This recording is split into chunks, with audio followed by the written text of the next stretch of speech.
A, 4, 7 is the vertex of the triangle ABC.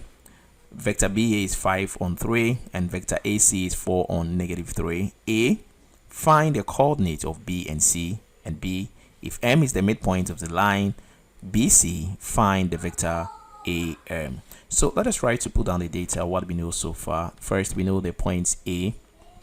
So let me write the point A in a column form. So we have this A, and also we are given the vector BA, that is from B to A.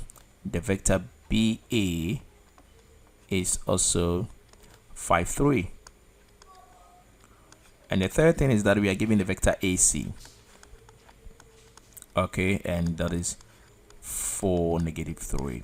Now, the first thing I want to say here is that know the difference between the points and the vector here. Of course, this point A, with respect to the origin, can be written as the vector OA.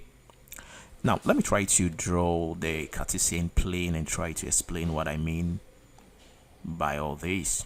Now, let this be the X and Y axis, that is the Cartesian plane.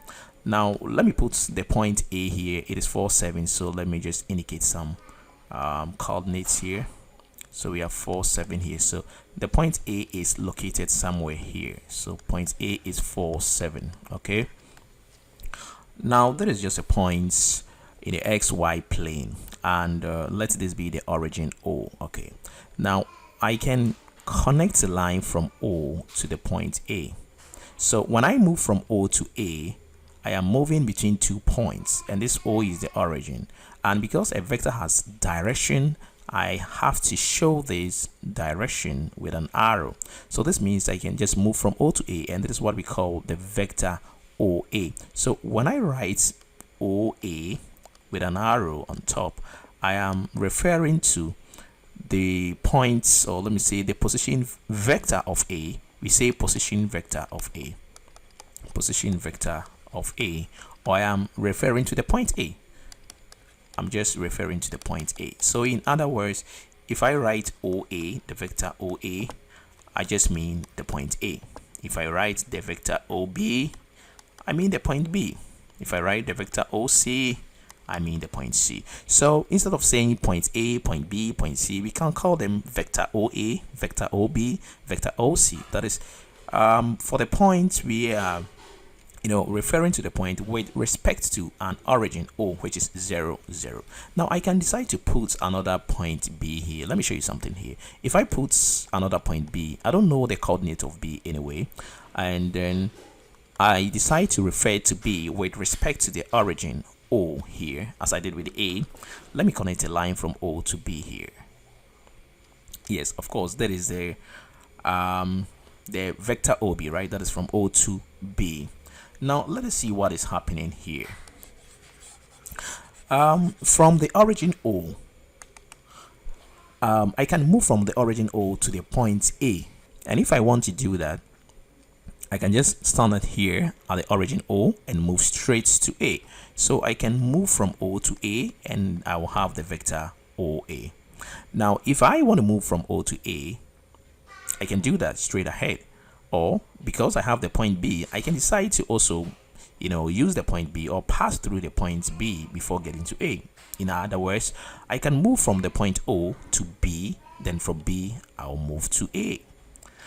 I've still gone to the point or reached the point A from O, so I can move from O to A straight, and this is equivalent to also moving from O to B first, then from B, and from B I will move to A. So from B to A, so that is BA. Okay, so what I'm trying to say here is that a single vector can also be resolved in terms of two, or the sum of two vectors here. Okay, so it's pretty simple. It's just like, say, having these two. If I happen to have 3 points here, say point A, B, C here, all right, point A, B, C, and I want to move from A to B. If I want to move from point A to point B, this is called vector AB, because I am moving from A to B. Now, I can move from A to B straight, but if I have another vector, say C, I can decide to pass through the point C before going to the B. So from A to C, then from C to B, I have been able to move from A to B, but I passed through C first. So what I'm trying to say is that I can decide to go straight from A to B, and that is equivalent to moving from A to C. Then from C, I'm going to B.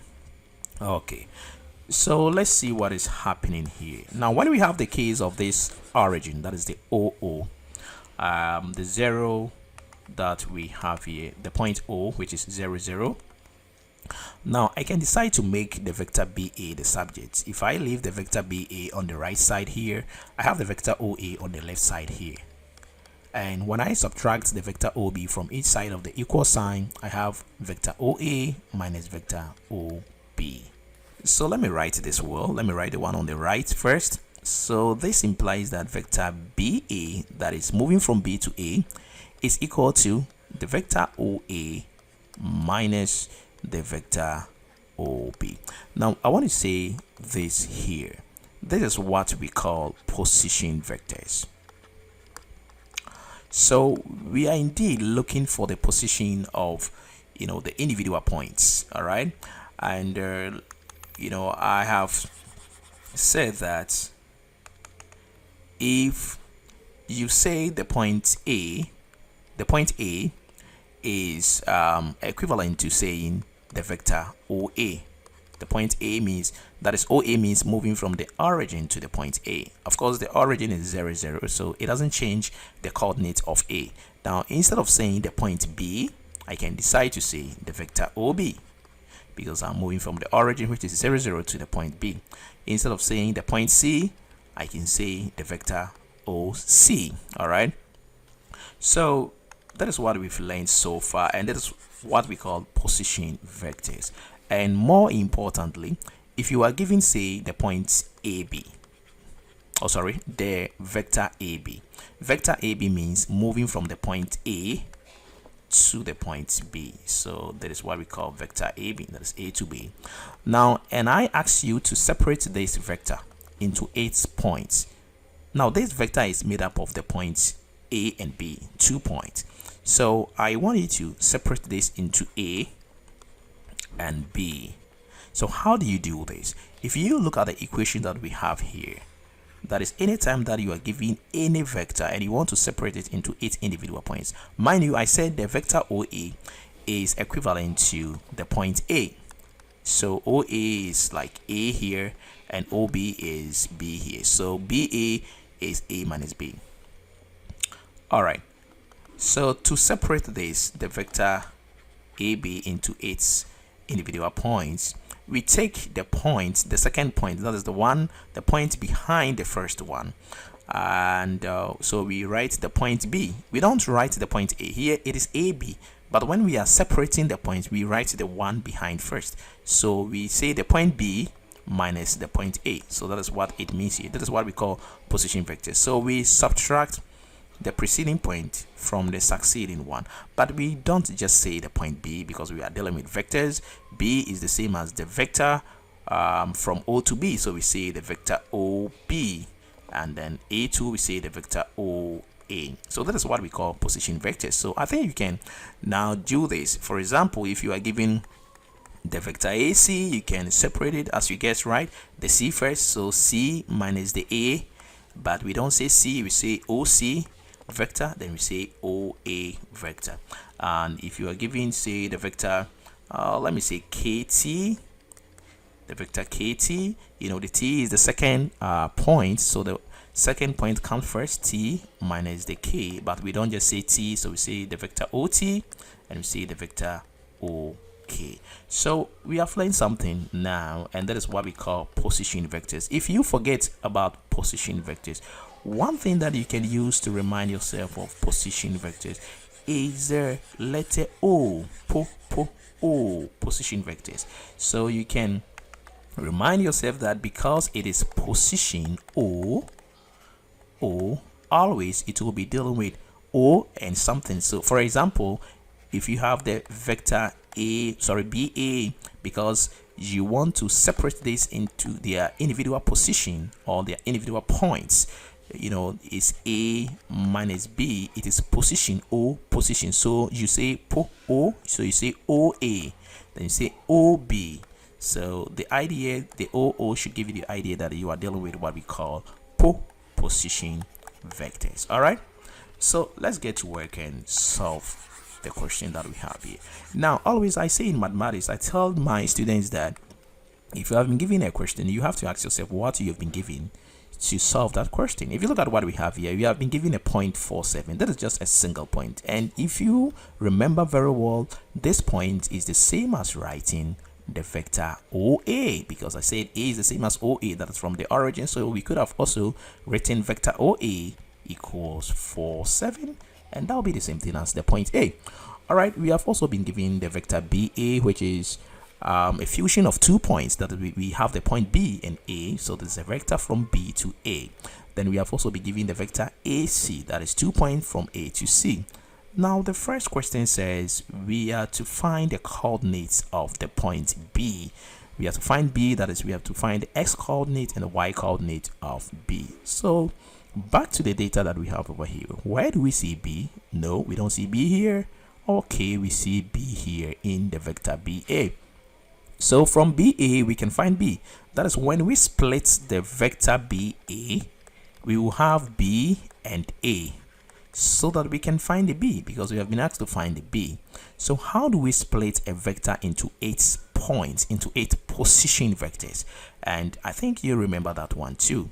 So let's see how we do that. But do we even have to do that? If we split it, then that means we should also know the vector OA, or the point A. Of course, the question gave you A here, that is 4, 7. So of course, we can use this vector, just this vector, to find the coordinate of the point B. So let us start work here. So we will write vector BA, and we want to split this vector into 8 position vectors or points.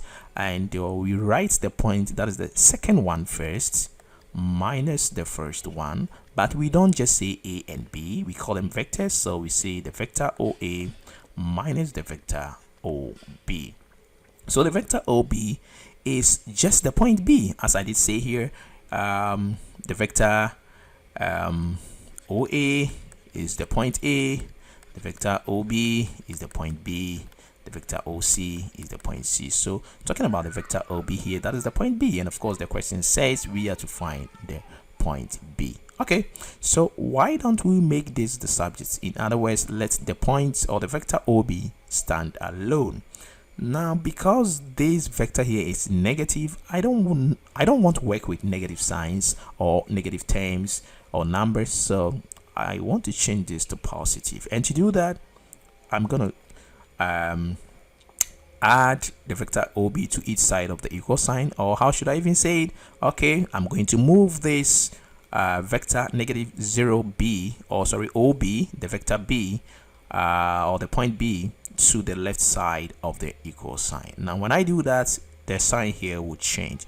So what I'm doing here is I'm kind of adding vector OB to each side of the equal sign, or you can say I am moving this vector to the other side here. So the sign here is gonna change. So I'm going to have positive vector OB here, the equal sign here, and the vector OA is already on the right side of the equal sign, so I'll write OA here.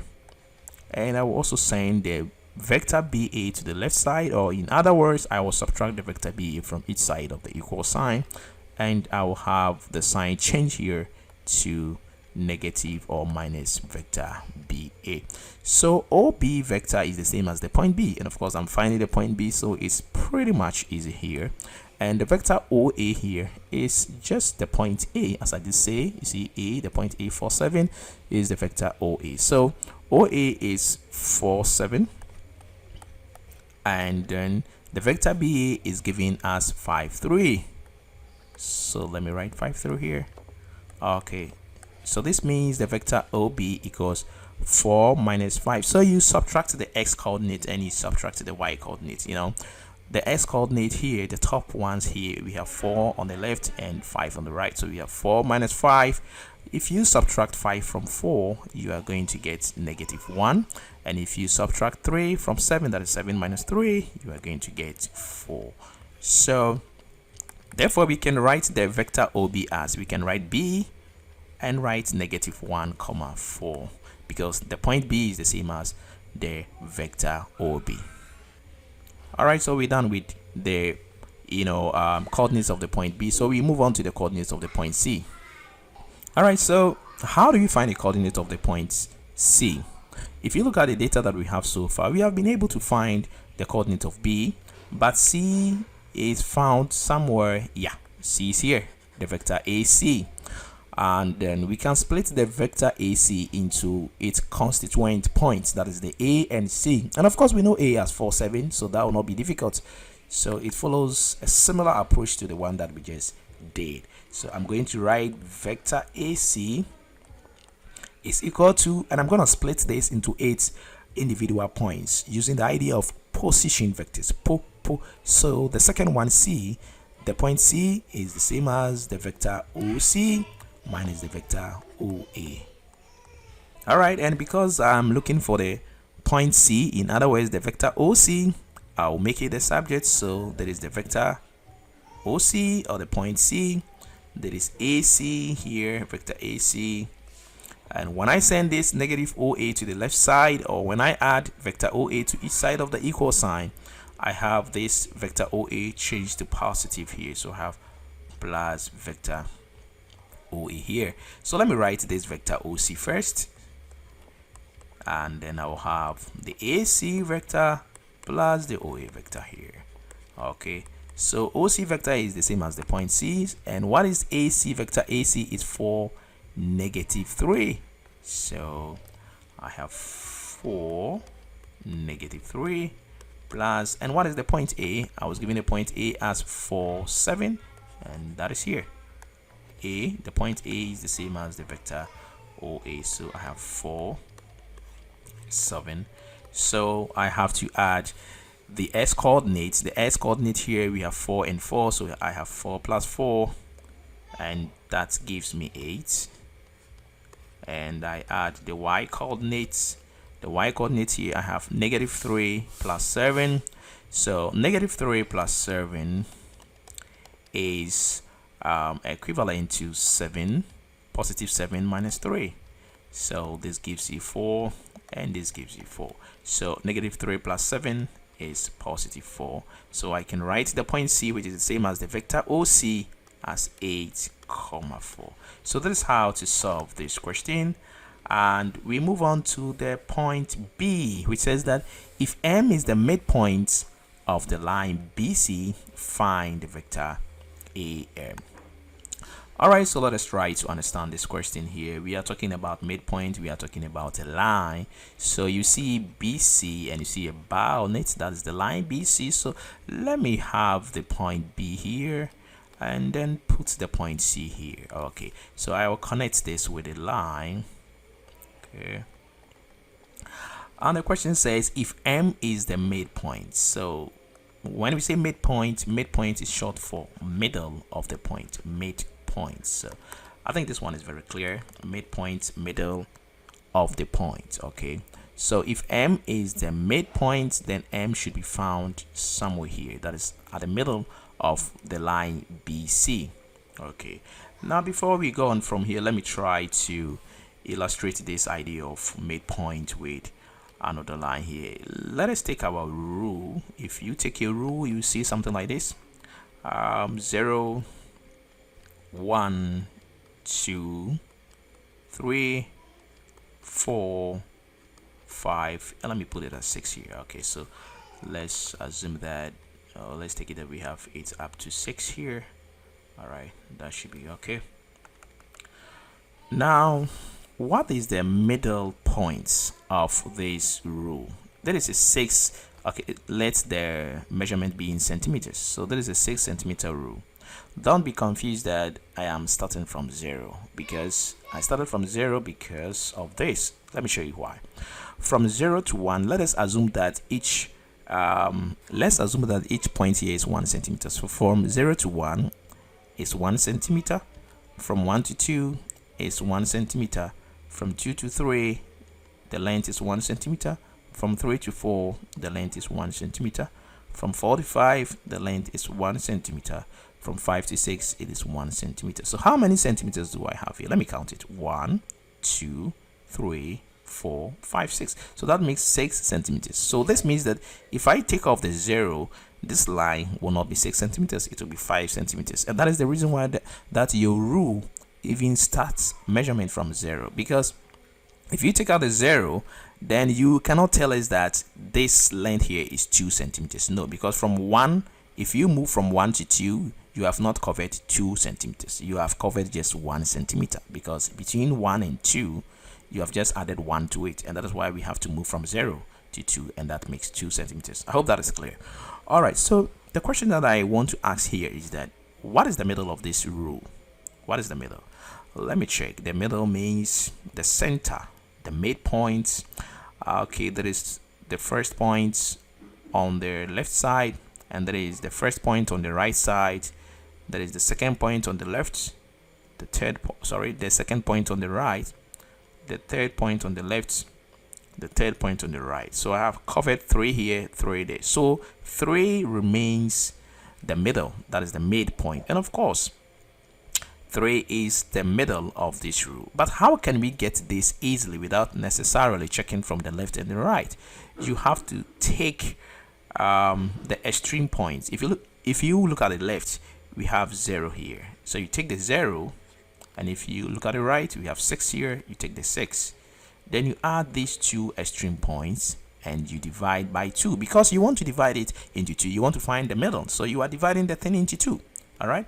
So you add 0 to 6, you get 6. You divide by 2, you get 3. So what I'm trying to tell you is that the idea of midpoints here, from the question, you have been asked that, or you have been told that there is a line called BC, and there is a certain point M which is at the middle of the line BC, and you are asked to find the coordinates of this midpoint. So the idea of the midpoint is that you take the points at these the extremes of these lines, you add them, then you divide by 2.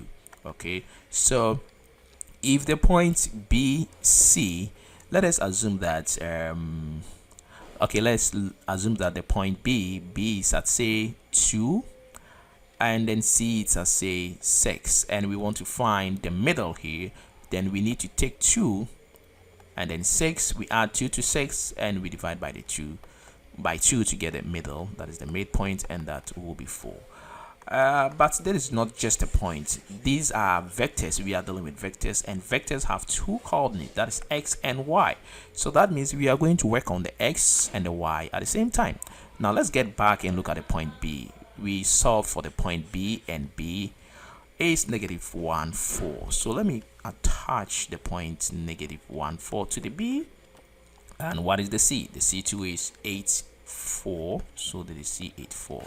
So if we are going to find the midpoints, so the midpoints, let me write something, midpoints, which is of course the point M, is equal to, I have to add these 2 points, but these are vectors, so let me write them in column form. The first is B, that is -1, 4. So plus the second is 8, 4. So I am adding these points, all right? And because I'm finding the middle, I have to divide all by 2. So that's how it's going to be. Okay, you can write it this way, or you can decide to write it this way. You can write it as half multiplied by -1, 4 plus 8. Oh, sorry. Did I bring her? Okay, sorry. My bad. You know, we don't divide. It makes it one number. So 8 on 4. Sorry. That is how it has to be. And I have to say it here, most students write vectors with division line between their 2 coordinates, and that is not a vector. For example, if you write 1 on 2, that is a vector. 1 is for the x coordinate, 2 is for the y coordinate. But when you do this 1 divided by 2, there is no more a vector. That is just a number, because half, 1 out of 2, is a single number, which is 0.5. And a vector has, a vector in 2 plane, or let me say xy plane, has 2 coordinates. It has to have the x coordinate and that of the y coordinate. So when you write vectors, please don't bring these bars. Now, many students have problems with this. When we divide by 2, they are okay, but when we multiply by half, they have problem with this. Let me try to throw a little bit of light on that. A little bit of algebra here. If I write x divided by 2, or should I even use a number here? Let me use a number instead of a variable. If I write 8 divided by 2, what is it? 8 divided by 2 means, let me say, 2 people sharing 8, say oranges or anything. I can write this, that is the same as writing half times 8, because half of 8, when you divide 8 by 2, you get 4, isn't it? Yes, it is. And when you take half of 8 too, you get 4. That is the same thing here. Now here, we are not writing 2 times 8, we are rather writing half times 8, because the 2 is a denominator, it is under the bar. Now when you bring the 2 out, it's something like factorizing out. If you bring the 2 out, if you have something like, say, x plus y out of 2, and you want to factorize the 2 out, bring the 2 out. If you bring the 2 out this way, you should understand that the 2 isn't a numerator. The 2 is below the bar. So when you write 2, you have changed the question, because the 2 here was under the bar. So when you even bring it out, it should be under the bar. And the number here should be 1, because there is nothing over there. So the same thing here, the 2 here was under the bar, so we couldn't have brought the 2 out and just put 2 here. No, because it is a denominator, it has to be under the bar still. So we have 1 out of 2. So if you do it this way, you are surely going to get the same answer. You could have also left it this way and solve it.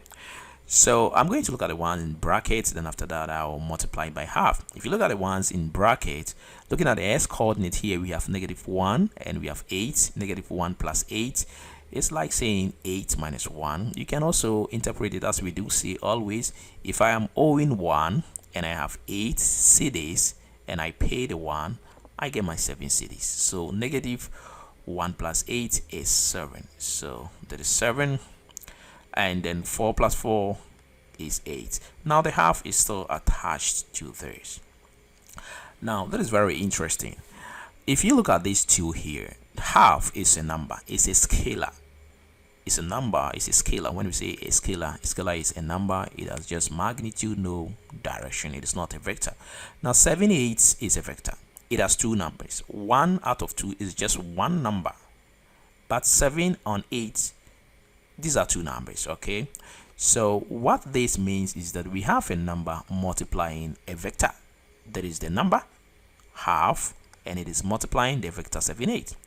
The vector has two parts, so you cannot multiply one part and leave the other. The vector has two parts, x and y. So to do this, this number half has to multiply the x part of the vector, and that number must do the same thing to the y part of the vector. So that is what we have to get here. So half times 7, then we have 7 out of 2. Then half times 8, half of 8 is 4, right? So this will be the middle of the points. So the point M will be 7 out of 2, which is one number, comma, then we have 4. Be very careful when we have that bar, that makes it one number. All right, so we have 7 out of 2, 4. Or when we change this to decimal, you can say 3.54. So we know the M, and that is pretty simple. But we are not done yet, because the question says we have to find a certain vector, not just the point M, but find the vector AM. So now that we know M, we can find AM. All right, so what is AM? Let's look at AM. So vector AM, if we want to find AM, how do we find AM? Do we know A? Yes, we know A. From the question, we know A as 4, 7. Okay. And do we know M? Yes, we just got to know M. That is 7 on 2, 4, or 3.54 here. So we can find AM by considering the individual points. In other words, back to position vectors. So we split this into these points, that is into their individual points, and that is OM, that is the second one, vector OM minus vector OA. All right, so this time around we are finding AM, so there is no need to make anything the subject, because AM, vector AM, has been made a subject. It stands alone, so we are there already.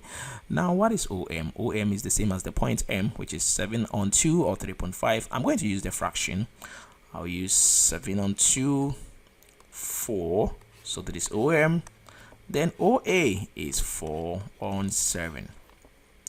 Alright, so I have to do some small subtractions here. 7 on 2 minus 4, what is it? Or if I convert it to the decimal, that will be pretty simple to look at. Look at this. 7 on 2 is the same as 3.5, right? So 3.5 minus 4, what do you see? Negative 0.5. Because when you add 0.5 to 3.5, you get 4. So the answer here should be negative 0.5, or it should be negative half. If you still want to go this way, you can do it. 7 out of 2 minus 4, you find, 4 is the same as 4 out of 1. You find your LCM. 2 and 1 is 2. 2 here, 1 times 7, 7. Minus 1 here, 2. 2 times 4, 8. If you subtract 8 from 7, you get negative 1 out of 2, and you are there again. Okay, so the top one, you have negative half, and the down, you have 4 minus 7, and that gives negative 3. So the vector AM, that is from A to the middle, is negative half, negative 3. And that is the final answer. Or we can write it as negative 0.5, negative 3. You are okay. So that is how we solve this question.